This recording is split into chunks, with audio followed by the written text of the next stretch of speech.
Queridos hermanos, sean todos ustedes bienvenidos a una clase más de Biblia, una clase más de Sagrada Escritura, que hemos titulado Un encuentro con Cristo. Un encuentro con Dios nuestro Señor a través del estudio y de la meditación de su Sagrada Palabra. Hermanos, el tema que vamos a compartir el día de hoy se llama la transmisión de la Divina Revelación. Hemos ya a lo largo de estas clases reflexionado sobre el significado de la revelación divina, es decir, la manifestación plena de Dios nuestro Señor, dentro de la historia del hombre, y que tiene un anuncio en el Antiguo Testamento, a partir de las obras de la creación y concluyendo con la labor de los profetas. Y en otro momento ocurre la plenitud de esta misma revelación, que ocurre en la plenitud de los tiempos, cuando Dios nuestro Padre envía a su Hijo Jesús. Y hemos aprendido que todo lo que nos ha dicho nuestro Señor Jesucristo, contenido en los Evangelios y en el resto del Nuevo Testamento, constituye la única y definitiva revelación. Es decir, lo único que nosotros los cristianos debemos de creer, puesto que es Cristo nuestro Señor, Hijo de Dios, quien nos lo ha dado a conocer. Y que no debemos de esperar ningún otro tipo de revelación pública hasta la parucía, es decir, hasta cuando Jesús venga con todo su poder y su gloria, como muy bien rezamos en el credo, a juzgar a vivos y muertos.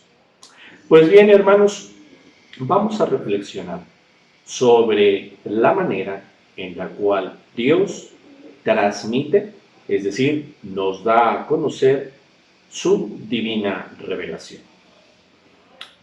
Primero, tenemos que comprender que Dios, en su infinita sabiduría, en su infinita providencia, ha querido transmitirnos su revelación a través de la palabra humana. Es lógico. Dios quiere darse a conocer a los hombres y por lo tanto, Dios tiene que utilizar el lenguaje de los hombres. Por eso, hermanos, el testimonio vivo de la palabra de Dios va unido a través de esta palabra humana. De ahí, queridos hermanos, que debemos de entender que Dios nuestro Señor, para darse a conocer a cada uno de nosotros, utiliza no solamente nuestras palabras, utiliza nuestros hechos, nuestras circunstancias, nuestra historia, nuestra cultura, nuestra familia, prácticamente todo el ámbito social en el cual nosotros nos desarrollamos. Dios nuestro Señor lo asume a partir de la encarnación del Hijo de Dios, para que así todo lo que rodea al hombre sirva para nosotros como lenguaje a través del cual Dios se nos manifiesta, Dios se nos da a conocer. Ahora sí podemos comprender aquellas palabras de Jesús en el Evangelio cuando nos dice que debemos de saber discernir los signos de los tiempos.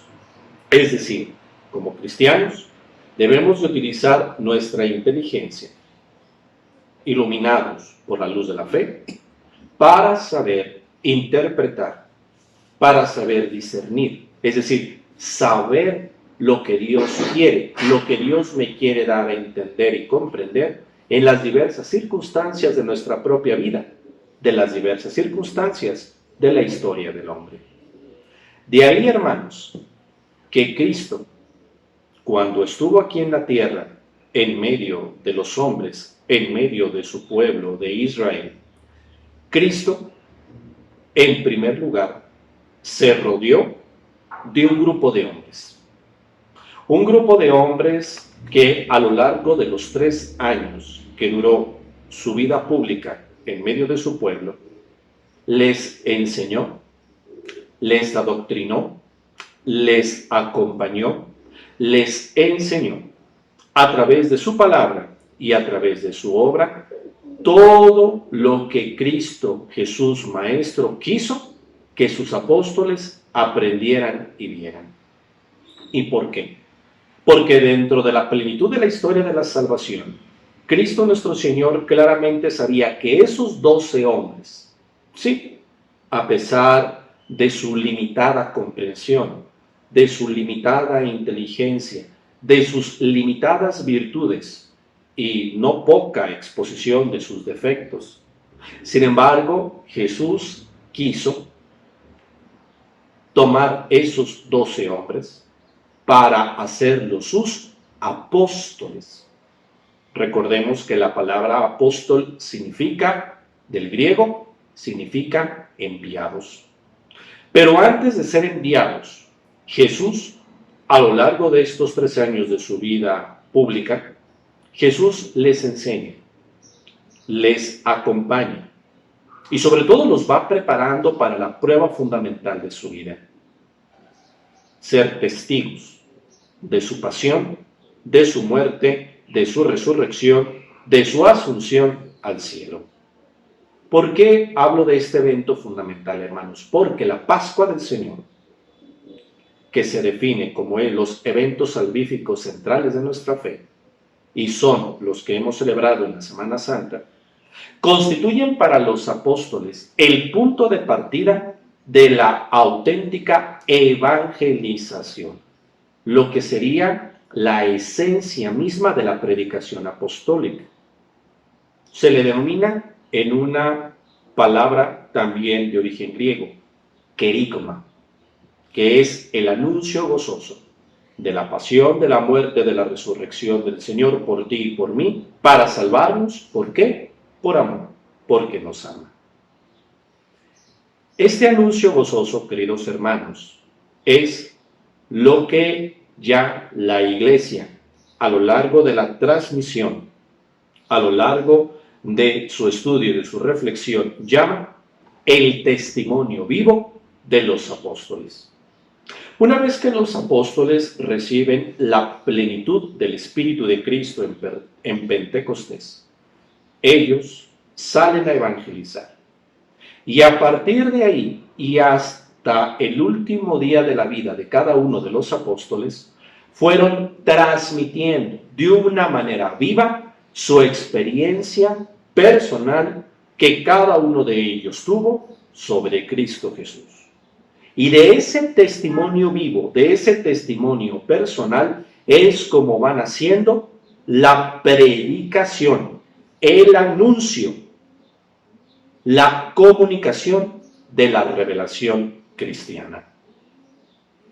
Hermanos, esto es fundamental para nosotros comprender el nacimiento de la segunda parte de la Biblia, del Nuevo Testamento. Porque lo que tú ya ves como escrito, tanto de los evangelios, como de los hechos de los apóstoles, como de las cartas católicas, las cartas de San Pablo, como ya la revelación última en el Apocalipsis, todos los escritos del Nuevo Testamento ya constituyen la reflexión viva de los apóstoles y que ellos o sus discípulos toman nota para que quedaran ya por escritos, consagrados y formando parte del canon de las Sagradas Escrituras.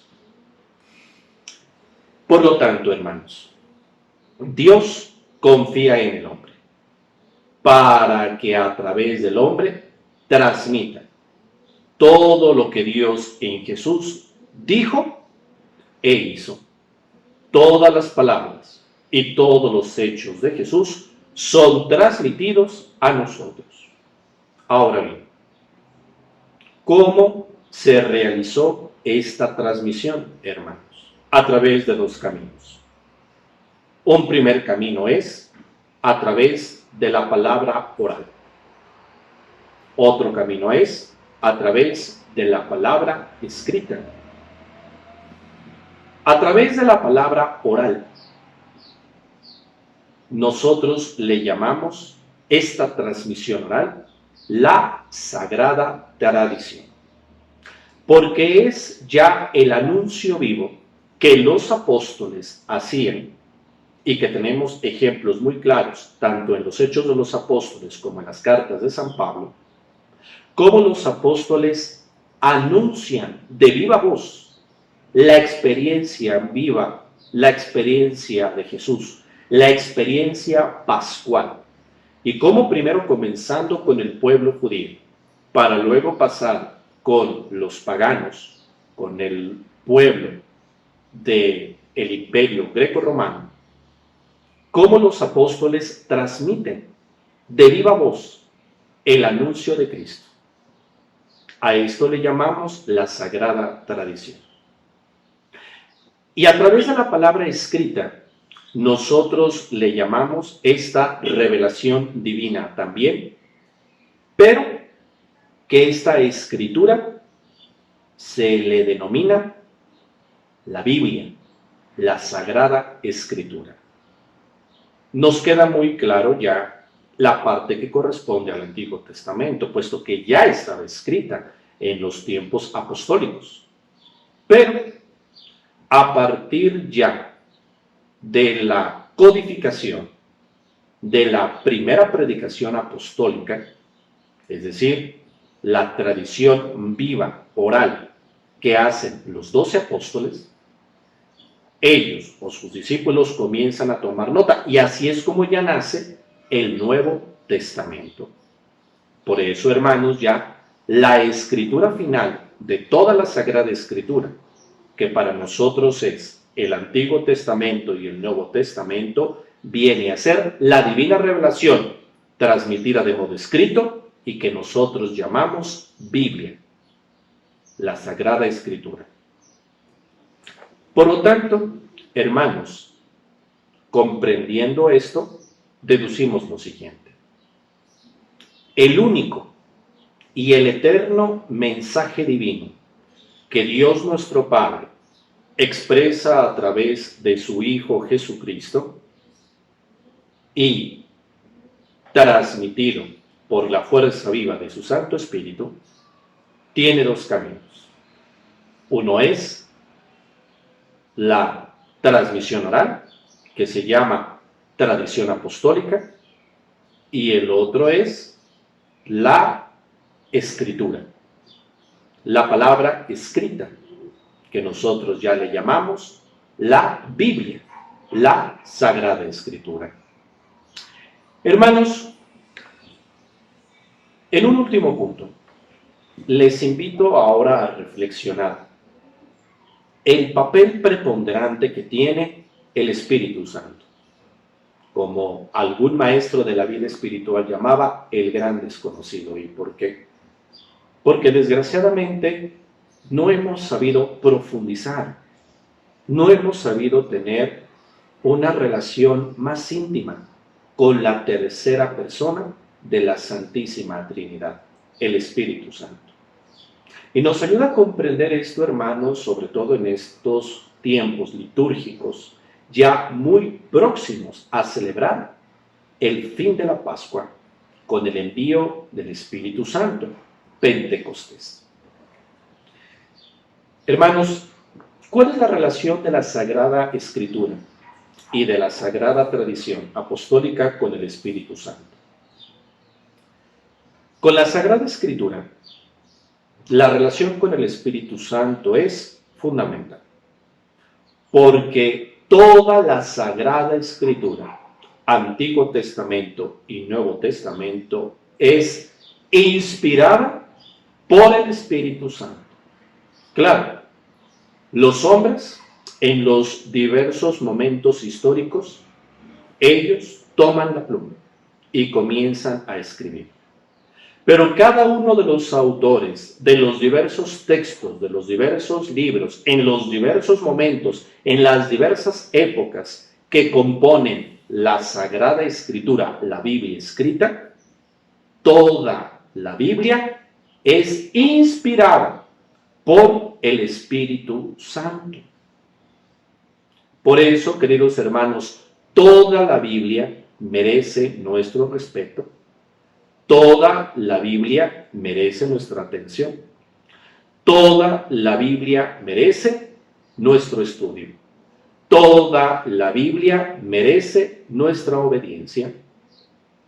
Por eso, hermanos, para evitar caer en malas interpretaciones, para evitar caer en fanatismos, para evitar caer en situaciones que justifiquen situaciones de maldad o que traten de justificar lo injustificable.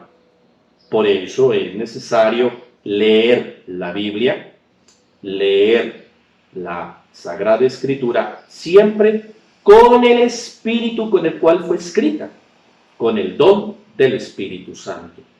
Y que para nosotros los católicos significa leer, estudiar y meditar la Biblia, la Sagrada Escritura, unidos a la tradición, bajo la interpretación del magisterio de la Iglesia.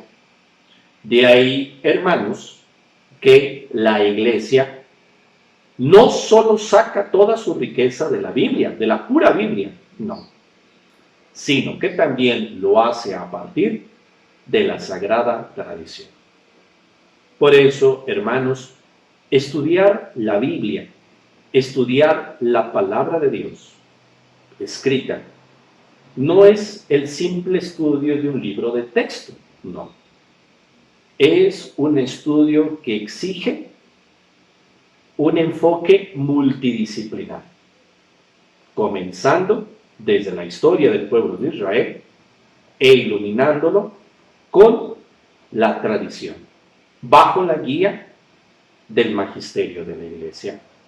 Eso así lo aprendemos, lo enseñamos, lo transmitimos los que pertenecemos a la Iglesia Católica, la Iglesia fundada por Cristo. Ahora, hermanos, ¿cuál es la relación del Espíritu Santo con la Sagrada Tradición?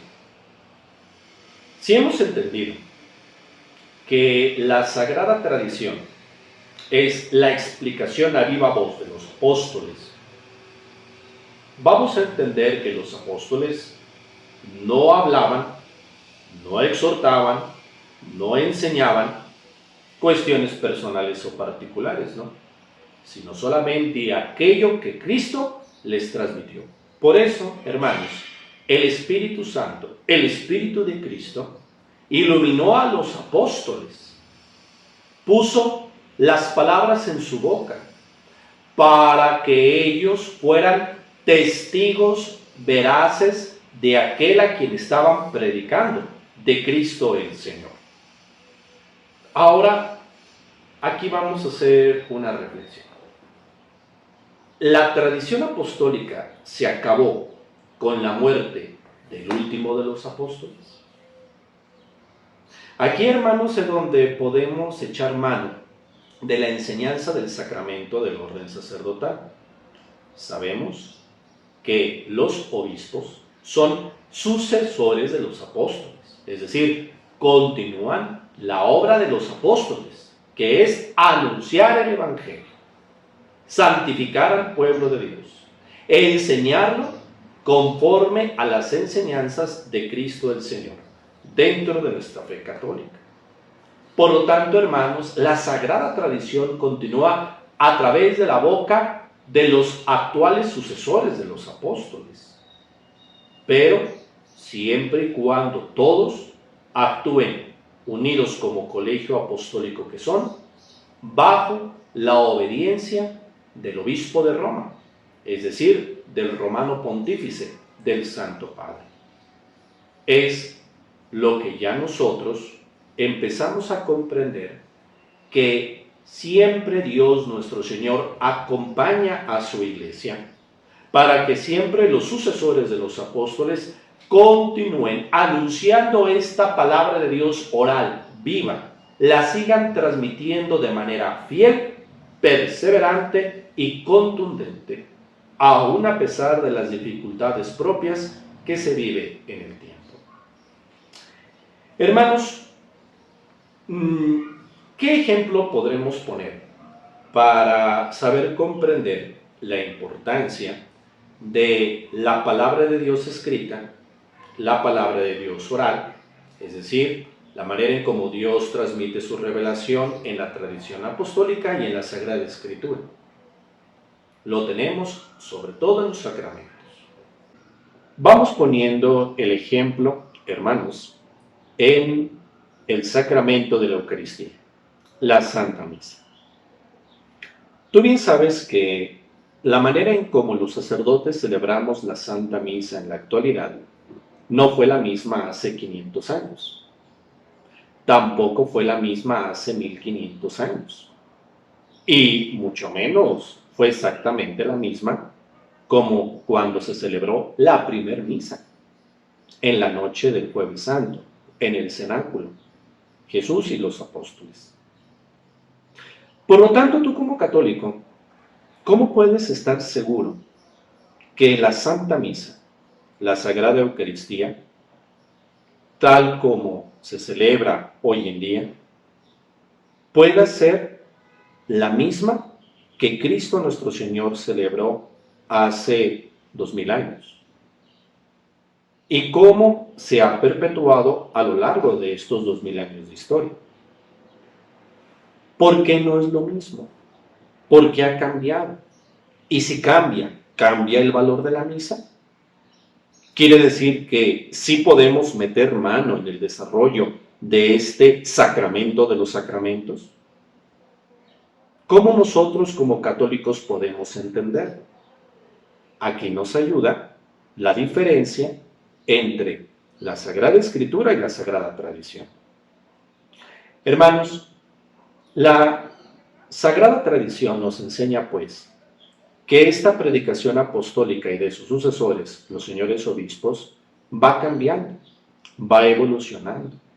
Conforme va evolucionando la humanidad, conforme se van presentando en las diversas culturas, en las diversas latitudes, en los diversos momentos históricos, inclusive en las diversas lenguas. Por eso nosotros vemos que, sobre todo a las personas que hace 50 años les tocó estar conscientes de la celebración de la misa, cómo la Santa Misa se celebraba en latín, con el sacerdote vuelto al oriente, cómo los altares estaban pegados al retablo, cómo existía el comulgatorio. Y si todavía nos vamos a otras partes del mundo, cómo la Sagrada Eucaristía se celebra con muchos cantos, en diversas lenguas. Se usa más el incienso, se usa más las velas, los lucernarios, otro tipo de expresiones litúrgicas. Entonces, ¿cómo comprenderlo? Es que, hermanos, la Sagrada Tradición es viva, es una palabra viva, una predicación viva, no está muerta. Y por eso la Iglesia, al enseñar la Sagrada Tradición, claramente va relacionada con lo vivo del hombre, con su cultura, su historia, su desarrollo. Y por eso va cambiando. Pero solamente cambia en la medida en que sigue siendo fiel al misterio eucarístico y sigue siendo fiel para que el pueblo de Dios enriquezca a través de la gracia, de la palabra de Dios, de las enseñanzas, de muchas cosas, que le enriquezca su corazón a partir de esta tradición viva. Pero hermanos, en medio de todo ello hay un hilo conductor que une los 2000 años del desarrollo de la Santa Misa, o mejor dicho, del desarrollo de la celebración de la Santa Misa, que es las palabras de la consagración. Y estas están escritas desde la primera misa en el cenáculo y que continúan en las diversas tradiciones del Santo Evangelio y que todavía San Pablo en una de sus cartas lo vuelve a confirmar. Y que esas mismas palabras de la consagración se han dicho, y existen testimonios de ello, se siguen pronunciando a lo largo de los 2000 años de la historia de la celebración de la Santa Misa. Es decir, permanece algo fijo, y son las palabras que constituyen la esencia misma de la misa. tomen y coman, esto es mi cuerpo, tomen y beban, esta es mi sangre. Las palabras que constituyen la esencia misma de la Santa Misa. Ahora sí, comprendemos.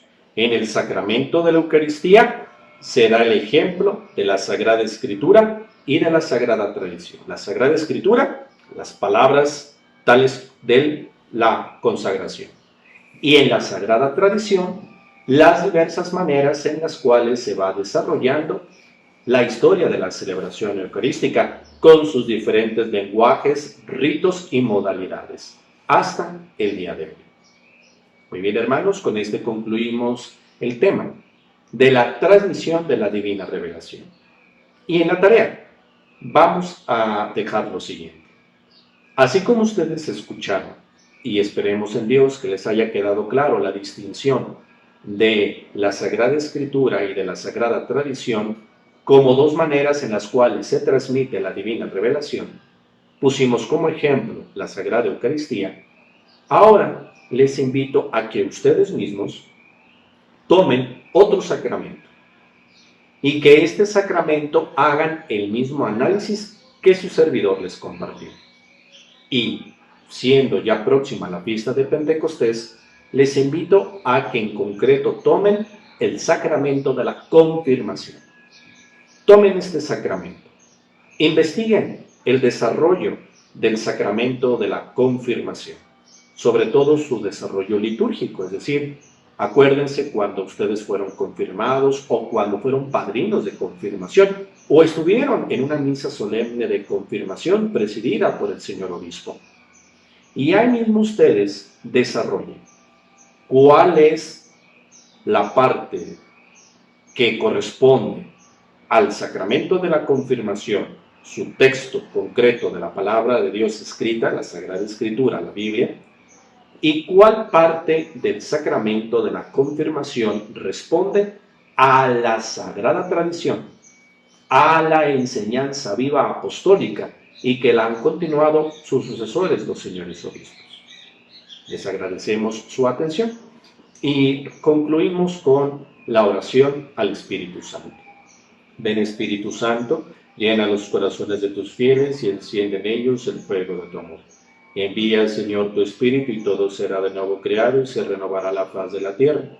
Oh Dios, que has instruido y iluminado los corazones de tus fieles con la luz del Espíritu Santo, haz que este mismo Espíritu nos haga gozar y amar el bien, y nos llene de gozo de sus consuelos divinos por Jesucristo nuestro Señor. Amén. Espíritu Santo, fuente de luz, ilumínanos. El Señor esté con ustedes. La bendición de Dios Todopoderoso, Padre, Hijo y Espíritu Santo, descienda sobre ustedes y permanezca para siempre. Amén. Que Dios los bendiga y nos vemos la siguiente clase.